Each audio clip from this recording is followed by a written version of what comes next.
जय हिंद दोस्तों। क्या आपको चाहिए पेट में आने वाले डेटा इंटरप्रिटेशन में 20 नंबर, या आप चाहते हैं कि पेट में अच्छा स्कोर करना? तो जी हाँ, आप हमारे साथ बने रहिए। एक बार फिर से यूसीआई डिजिटल प्लेटफॉर्म में आपका स्वागत है और मैं हूं अखिल सचान, आपके लेके आ रहा हूं रेगुलर बेसिस में डेटा इंटरप्रिटेशन की सीरीज। जैसा कि आपको पता है कि डेटा इंटरप्रिटेशन आना है पेट 2022 में, वो 20 नंबर का आना है। आप अगर थोड़ी सी भी मेहनत हमारे साथ करते हैं और रेगुलर सेशन में बने रहते हैं तो आपके 20 में से 20 नंबर पक्के। लेकिन उसके लिए लगातार हमारे साथ जुड़े रहना है और रेगुलर ईमानदारी से पूरे क्वेश्चन की प्रैक्टिस करनी है। अगर आपने इतना कर लिया तो हमारा प्रॉमिस है कि आपके पेट में आने वाले डेटा इंटरप्रिटेशन की बात कर रहा हूँ, ग्राफ और तालिका की बात कर रहा हूँ, वो 20 में से 20 आपके कहीं नहीं जाइए।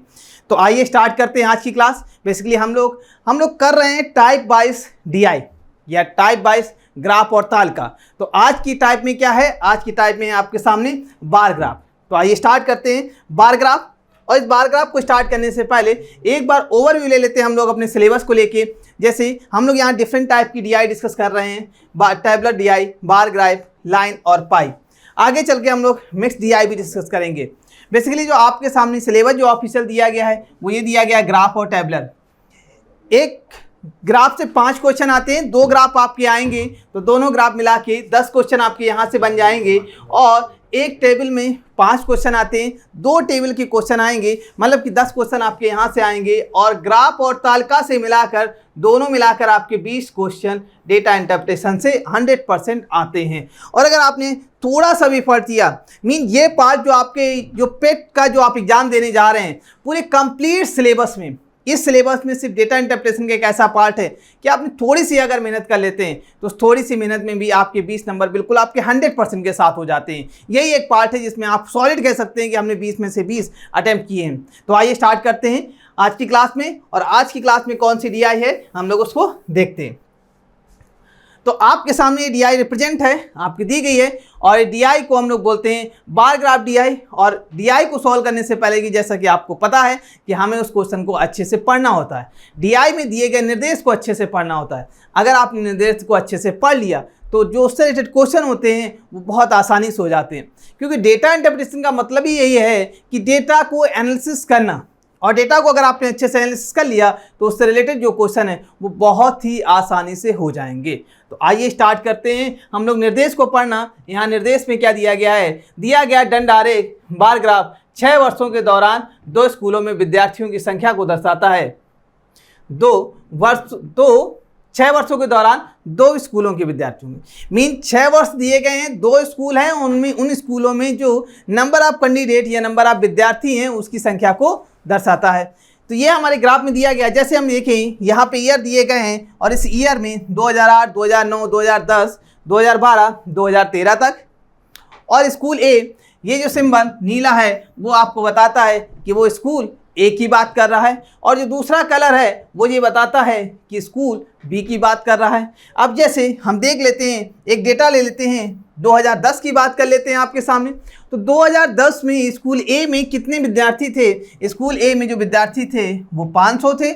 और स्कूल बी में कितने विद्यार्थी थे? स्कूल बी में 600 विद्यार्थी थे। तो इस तरह के हम डेटा को एनालिसिस कर सकते हैं। और डेटा को अगर हमने अच्छे से एनालिसिस कर लिया तो उससे रिलेटेड क्वेश्चन, आइए हम लोग क्वेश्चन करते हैं। क्वेश्चन नंबर 1 आपके सामने दिया गया है स्क्रीन पे, और इस क्वेश्चन को पढ़ने की कोशिश करिएगा और सॉल्व करिएगा। बहुत जल्दी और बहुत आसानी से क्वेश्चन सॉल्व हो जाएगा। क्वेश्चन दिया गया है किसी वर्ष में दोनों स्कूलों के विद्यार्थी की संख्या का निरपेक्ष अंतर सबसे अधिक है। कह रहा है किस वर्ष में, ईयर आपसे पूछा गया है, आंसर में वर्ष पूछा गया है। किस वर्ष में दोनों स्कूलों के विद्यार्थी के संख्या का निरपेक्ष अंतर सबसे अधिक है? मीन स्कूल ए में और स्कूल बी में जो विद्यार्थी हैं किस वर्ष में उनका अंतर सबसे अधिक है। तो देखते हैं कौन कौन से ईयर दिए गए हैं। अब यहाँ पे सारे ईयर आपको चेक करने की जरूरत नहीं है, आपको सिर्फ वही ईयर चेक करना है जो आपके सामने ऑप्शन में दिए गए हैं। जो ऑप्शन में नहीं दिए गए हैं वो ईयर आपको चेक करने से अपना टाइम बर्बाद करना नहीं है, वहाँ वो टाइम आपको बचाना है। ठीक, वो टाइम आपको बचाना है, और जहाँ पे आपको टाइम पूरी तरह यूटिलाइज करना होगा वो भी बताया जाएगा। जैसे 2011 की बात कर लेते हैं, 2010, 2011, 10, 11, 12, 13, ये 4 साल ऐसे हैं, 10, 11, 12, 13। बाकी के साल आपको जरूरत नहीं है। 2010 से स्टार्ट करते हैं तो इनका अंतर कितना दिया गया है? 100 दिया गया है ए और बी का। 2011 में कितना दिया गया है, 50 दिया गया है, और 2012 में कितना दिया गया है, ये 400 दिया गया है अंतर, और 2013 में देखें तो आपके पास आ जाएगा 20, 5, 270 दिया गया है, 270 आपके सामने दिया गया है, अंतर दिया गया है। अब उसने पूछा है कि किस वर्ष सबसे ज़्यादा अंतर है, तो आपके सामने क्लियर दिख रहा है कि हम बात करें 2012 में, तो 2012 में सबसे ज़्यादा अंतर दिया गया है, तो आपके सामने ऑप्शन क्या है, 2012। आई होप कि आपको समझ में आया होगा, क्वेश्चन आपने एंजॉय किया होगा। अगर आपको रेगुलर सेशन अच्छा लगता है तो सब्सक्राइब करना तो बनता ही है, शेयर भी करेंगे, कमेंट भी करके ये बताएंगे कि आपको सेशन कैसा लग रहा है, और इस कमेंट में इस सेशन में और आपको क्या चाहिए, और ऐसा क्या हो सकता है जो आपके लिए यूजफुल हो सकता है, या कोई सजेशन हो सकता है तो वो आप बता सकते हैं। आइए स्टार्ट करते हैं नेक्स्ट क्वेश्चन। क्वेश्चन नंबर 2 आपके सामने दिया गया है। क्वेश्चन नंबर 2 क्या कह रहा है, इसको जल्दी से ट्राई करिएगा, क्वेश्चन नंबर 2 को सॉल्व करिएगा। क्वेश्चन 2 क्या कह रहा है, 6 वर्षों के अवधि के दौरान स्कूल बी के विद्यार्थी की औसत संख्या कितनी है। क्या बोला आपसे, 6 वर्षों की अवधि के दौरान, ये जो वर्ष दिया गए हैं आपके सामने, इनकी अवधि के दौरान पूछ रहा है, अवधि के दौरान स्कूल बी के विद्यार्थी की औसत संख्या कितनी। आपको पता होना चाहिए कि औसत के लिए आपको क्या पता होना चाहिए, कुल संख्या। आपको औसत का फॉर्मूला आपको पता है, कुल संख्या या कुल योग बटे कुल संख्या। तो अब कुल योग पता होना चाहिए, इन 6 वर्षों में कुल विद्यार्थी कितने। तो यहाँ पे आपको गलती बिल्कुल नहीं करनी है, अच्छे से स्कूल बी की संख्या को लिख के आपको यहाँ जल्दबाजी नहीं करनी। अगर आपने यहाँ पे जोड़ करने में जल्दबाजी कर दी तो यहाँ पे आपका आंसर क्वेश्चन गलत हो सकता है। तो आइए हम सबसे पहले 2006 वर्षों में स्कूल बी के कितने विद्यार्थी हैं उनको जोड़ते हैं। तो 2008 में कितने हैं, 2008 में 550 दिए गए हैं, 2009 में 820, 2010 में 600, बिल्कुल भी गलती नहीं करनी है, जल्दबाजी नहीं करनी है। 2011 में 750, 2012 में 500, और लास्ट 2013 दिया गया है उसमें 480। अब बोलोगे सर इसमें तो टाइम लगेगा, हाँ तो बिल्कुल टाइम लगेगा, क्योंकि हमें गलती नहीं करनी है, ये हमें बहुत ज़रूरी है, क्योंकि आपको सफिशिएंट टाइम मिलता है। अगर आप डीआई करते हैं पेट में, जो सिलेबस आपको दिया गया, टाइम दिया गया, उसमें सफिशिएंट टाइम मिलेगा। जल्दबाजी की तो आंसर गलत हो सकता है, और गलत तो बिल्कुल ही नहीं करना। तो इन सबको जोड़ते हैं तो 0 आ जाएगा, 5 2 7, 7 5 12, 12 और 8 20 आ जाएगा, हासिल 2 आ जाएगा, 5 और 8 5 13, 13 और 6 19, 19 और 7 19 से 20 6 26, 26 और 4 26 और 4 30, 30 5 35, और 2 हाथ से लगा था तो 37 आ जाएगा। जब आप इन सबको जोड़ोगे तो 37 आ जाएगा। अब हमें औसत निकालना है, तो औसत के लिए आप क्या करोगे, कुल योग 3700 बटे कुल संख्या। कितने ईयर दिए गए हैं, 6 वर्ष आपसे बोले गए हैं, तो जब आप इससे डिवाइड करोगे तो 6 रंग 36, 1 बचेगा 10 हो जाएगा, तो 6 कम 6 4 बचेगा, 6 रंग 36, फिर से 36 आ जाएगा, फिर से 4 बचेगा, तो फिर से आ जाएगा 6 रंग 36। अगर देखिए आप ऑप्शन की हेल्प लीजिएगा, देखिएगा इसमें कोई ऑप्शन ऐसा है तो बिल्कुल आपके सामने इसी ऑप्शन ऐसा है, 616.67% है। आपने 616 ही निकाल लिया था, तो आगे आपको बढ़ने की जरूरत नहीं थी। अगर आप ऑप्शन यहाँ पे देखते तो 616 के बाद कोई नहीं दिया था, तो आपको डेसिमल पॉइंट निकालने की नीड नहीं थी। आई होप कि आपको क्वेश्चन नंबर 2 भी समझ में आया होगा। आइए नेक्स्ट क्वेश्चन आपको करते हैं। क्वेश्चन नंबर 3 क्या कह रहा है, क्वेश्चन नंबर 3 कह रहा है किसी वर्ष में स्कूल बी के विद्यार्थी की संख्या में प्रतिशत वृद्धि इसके पिछले वर्ष की तुलना में सबसे अधिक है। उसने क्या कहा, किस वर्ष में, ऐसा कौन सा वर्ष है, स्कूल बी की बात कर रहा है, स्कूल ए आपको भूल जाना है। स्कूल बी के विद्यार्थी की संख्या में प्रतिशत वृद्धि इसके पिछले वर्ष की तुलना में सबसे अधिक हुई है। मीन ऐसे कौन से ये वर्ष है जिसके पिछले वर्ष, जैसे 2011 है, 2011 का पिछला वर्ष आपका 2010 हो गया, तो आप 2010 से 2011 के बीच में देखेंगे कितने प्रतिशत वृद्धि हुई है। इसी तरह 2010 और 2010 से पहले 2009, तो 2009 से 2010 में कितनी वृद्धि हुई है, उस वृद्धि में से कह रहा है सबसे अधिक किसमें वृद्धि हुई है। तो आइए हम लोग एक एक ऑप्शन एक एक ईयर है वहाँ पे चेक करते हैं कि इस ईयर में सबसे ज़्यादा वृद्धि हुई है। जैसे 2013 को देखते हैं तो 2013 से पहले 2012 होगा, तो 2012 से 2013, 2012 और 2013 स्कूल बी पे पहुँचते हैं। 2012 में कितना था 500 और 2013 में हो गया 480। तो ये तो वृद्धि होने की बजाय कमी हो गई, ये तो वृद्धि होने की बजाय कमी हो गई, इसलिए ये ऑप्शन आपका यहीं से कैंसिल आउट हो गया, इसके हमें फाइंड करने की ज़रूरत ही नहीं है। तो आप नेक्स्ट ऑप्शन चेक करते हैं 2010। तो 2010 में देखते हैं 2010 से पहले होगा 2009 और 2009 में कितना था 820, 2010 में कितना है 600, इसमें भी कमी हो गई, इसमें तो वृद्धि हुई ही नहीं। जब वृद्धि नहीं हुई तो ऑप्शन आपका किसी काम का नहीं रहा। अब हम देखते हैं 2009 का मतलब है 2008, 2009 का मतलब है 2008। तो इसको कंपेयर करने के लिए 540 से 820 ये वृद्धि हुई है। ये वृद्धि कब हुई है 2009 में। तो 2009 में कितनी वृद्धि हुई है 550 से कितना हो गया है 820 ये बात कर रहा है 2009 से। अभी हम लोग प्रतिशत वृद्धि निकालेंगे, अभी तो हमने सिर्फ डेटा लिखा है कि 2009 में 550 से 820 है, इतना समझ में आया होगा। अब देखते हैं 2011 में। तो 2011 से पहले जो रहा होगा वो 2010 रहा होगा। अगर इससे पहले देखें तो 2010 में 600 से 750 हो जाता है। 2011 में जो वृद्धि हो रही है वो 600 से 750 हो जा रही है। अब हमें प्रतिशत वृद्धि निकालना है कि किसमें से प्रतिशत वृद्धि सबसे ज़्यादा हो गई है। आइए हम लोग फाइंड करते हैं कि इसमें कितनी प्रतिशत वृद्धि हुई है और इसमें कितनी प्रतिशत वृद्धि हुई है। अगर हम लोग इसमें निकालते हैं तो कितनी आ जाएगी प्रतिशत वृद्धि। दोनों का अंतर होता है 150 और इनिशियल वैल्यू जो प्रारंभिक वैल्यू होती है उसको अपॉन में रखते हैं। तो 600 से 750 हुई है, इसमें प्रारंभिक वैल्यू आपकी 600 है, तो 600 और गुणा करेंगे 100 का, परसेंटेज का सिंबल लगाएंगे, कितना हो जाएगा 15 चौको 60 और ये 1 0 से 1 0 ये 4 से कैंसिल हो जाएगा। तो 25% की वृद्धि कहाँ पे हुई है 2011 में। अब 2009 में देख लेते हैं, क्योंकि उसने ये कहा है कि इसमें मैक्सिमम वृद्धि हुई है, अधिकतम वृद्धि हुई है। तो अधिकतम वृद्धि किस में होगी उसके लिए हम लोग देखते हैं इस पर वृद्धि कैसे निकालेंगे। अंतर कितना आ जाएगा 500 को देखेंगे तो 0 आ जाएगा, 7 आ जाएगा और ये 2 आ जाएगा, 270 आ जाएगा, 270 बटे 550 आ जाएगा, मल्टीप्लाई करेंगे तो 100 आ जाएगा। देखिए डायरेक्टली डिवाइड करके देख लेते हैं। तो 55 में हमें डिवाइड करना, भाग देना है 2700 में।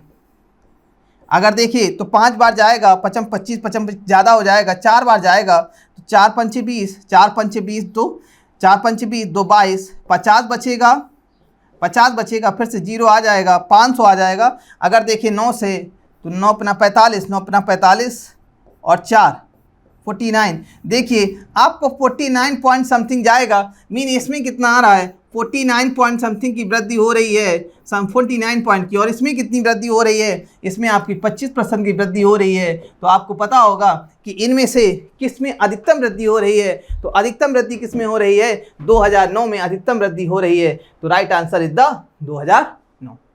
आई होप कि समझ में आया होगा, अच्छे से एंजॉय किया होगा। लेकिन इनमें से दो ऑप्शन जो ऐसे थे वो किसी काम के नहीं थे, आपने उनको कैलकुलेशन किए ही नहीं, कैंसिल आउट कर दिया।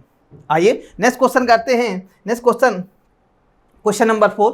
सेशन अच्छा लग रहा हो तो लाइक करना, कमेंट करना और सब्सक्राइब करना, तो ये तो कंपलसरी है। कंपलसरी के साथ साथ आप इसे कह सकते हो, ये तो आपके हक की बात बनती है। अब हम लोग देखते हैं क्वेश्चन नंबर 4। कह रहा है सभी वर्षों के दौरान स्कूल बी और स्कूल ए के कुल विद्यार्थी का अनुपात क्या है। ये सारे 6 वर्ष की बात कर रहा है और कह रहा है स्कूल बी के विद्यार्थी और स्कूल ए के विद्यार्थी का कुल अनुपात क्या है। तो उसके लिए स्कूल बी के विद्यार्थी की संख्या आपको मालूम होनी चाहिए। स्कूल बी के जो विद्यार्थी हैं उनका कुल और स्कूल ए के कुल विद्यार्थी। तो आपको याद होगा इससे पहले क्वेश्चन में हमने स्कूल बी के विद्यार्थी का औसत निकाला था। तो औसत तब निकाला होगा जब स्कूल बी के विद्यार्थी का हमने सम निकाला होगा, कुल संख्या निकाली होगी। तो आज हम लोग पहले बैक जाके देख लेते हैं कि कहीं ना कहीं स्कूल बी के विद्यार्थी का हमने सम निकाला होगा। तो एक बार हम लोग देखते हैं कितना सम आया था। ये आपके क्वेश्चन नंबर 2 में स्कूल बी में जो कुल संख्या थी वो कितनी थी 3700 थी, तो यहाँ से आपको दोबारा कैलकुलेशन नहीं करना पड़ेगा, तो आपको क्या मिल जाएगा 3700 तो आपके पास मिल जाएगा। अब स्कूल ए की संख्या कितनी है इसके लिए हम लोग देख लेते हैं। 3700 स्कूल बी के विद्यार्थियों की संख्या आ गई। अब स्कूल ए के कुल विद्यार्थी उसके लिए हम लोग जोड़ लेते हैं। मैंने फिर से कहा है कि आप गलती बिल्कुल मत करिएगा, जल्दबाजी करेंगे तो ऑप्शन गलत हो सकते हैं और आपका आंसर गलत हो सकता है। तो स्कूल ए के विद्यार्थी 640, 800, 800, 800 के बाद ये 500, 500, 500 के बाद आपका ये 700, क्योंकि हमें औसत अनुपात निकालना, अनुपात के लिए कुल संख्या चाहिए, और ये 900, 900 आ जाएगा। 900 के बाद ये 750। अब इन सबको जोड़ लेते हैं, ये आपके 6 साल हो गए, 1 2 3 4 5 6, सबको जोड़ लेते हैं तो कितना हो जाएगा 0, 5 और 4 9, हाँ कोई हासिल नहीं आया, तो 8 और 6 14, 14 और 5 19, और 19 और 7 20, और 6 26, 26 और 9 26, और 4 30, 30 5 35, और 35 और 7 35, 35 और 5 40, और 40 3 43, कितना आ जाएगा 4390, 4390।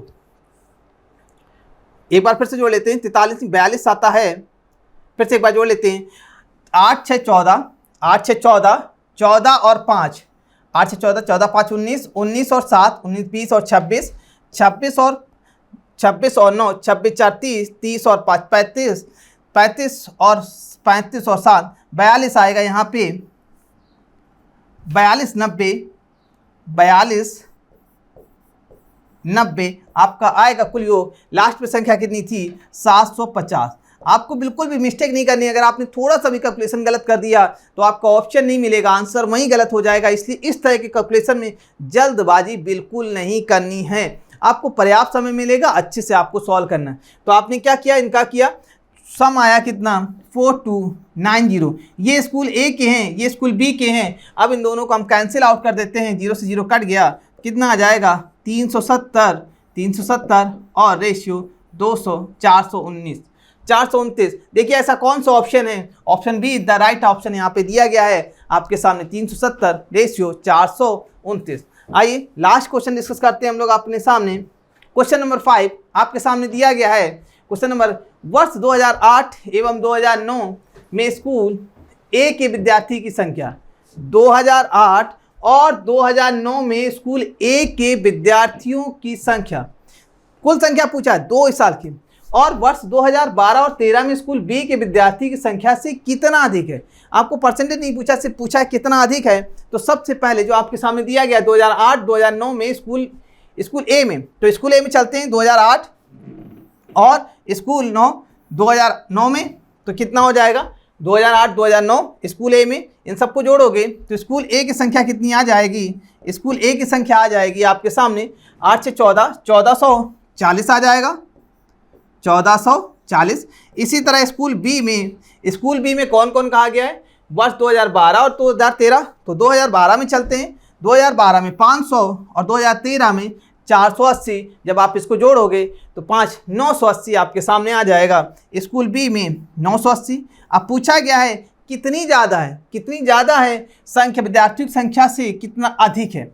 आपसे सिर्फ संख्या पूछी, आपसे परसेंटेज नहीं पूछा, तो डायरेक्टली आप क्या करिए घटा दीजिएगा, आंसर आ जाएगा ये 8 से 14, ये कितना 13 आ जाएगा, 8 से 14 980, 0 किया 8 आया, 6 आया, 13 बचा, 4 आया, तो 460 option C is the right answer. 460 अधिक है, 460 अधिक है। आई होप कि आपको सारे क्वेश्चन अच्छे समझ में आए होंगे। आपको बस रेगुलर यही करना है कि सारे क्वेश्चन प्रैक्टिस करनी है। आप ईमानदारी से रेगुलर प्रैक्टिस करते रहिए, सारे क्वेश्चन आपको रेगुलर क्लास से मिलेंगे। आपको फिर से मिलेंगे हम लोग नई क्लास में। आई होप कि आप एंजॉय कर रहे हैं, लेकिन आपको बिना सब्सक्राइब किए, बिना कमेंट किए, बिना शेयर किए जाना नहीं है। नई क्लास में मिलेंगे हम फिर से। जय हिंद दोस्तों।